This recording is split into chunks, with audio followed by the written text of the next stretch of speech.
अलिबागमध्ये असूनही हे इतकं सुंदर मंदिर मी अजूनही एक्सप्लोर केलं नव्हतं. सो हा आहे आमच्या झकास ब्रो मिनी व्लॉग सिरीजचा डे 3. गावच्या घरी आलो होतो, घरात बसून बोर झालो. नंतर बोललो चला जाऊया कुठेतरी भटकायला. मित्राला फोन केला. मित्र तर डायरेक्ट पोलिसांची गाडीच घेऊन आला. गाडी तर काढली पण ठरत नव्हतं कुठे जायचं ते. रस्त्यात थोड्याच अंतरावर निरावाला भेटला.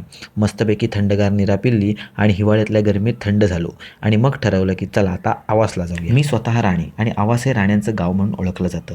आवासमधील सुंदर रस्ते व निसर्गरम्य वातावरणाचा अनुभव घेत आम्ही बीचवर येऊन पोहोचलो. इतका सुंदर बीच, मग फोटो तर काही बनतातच. मग पटापट आमचे फोटो काढून घेतले व निवांत तिथे थोडा वेळ घालवला व निघालो. बीचवरून परत येताना रस्ता इतका सुंदर वाटत होता ना, तुम्हीच बघा. तिथून बाहेर पडतोय आणि पटकन लक्ष रस्त्याच्या पलीकडे असलेल्या मंदिराकडे गेले. तर हे आहे आवासमधील सिद्धेश्वर मंदिर, म्हणजेच शंकराचं मंदिर. दुपारची वेळ होती त्यामुळे देवळाच्या परिसरात कोणच नव्हतं. आम्ही पटकन बाहेर पाय धुवून घेतले व देवळात आत गेलो. आत एकदम प्रसन्न वातावरण होतं. देवाला पाया पडलो आणि म्हणालो, देवा अजून अशीच छान छान ठिकाणं दाखव. छानसं दर्शन झालं.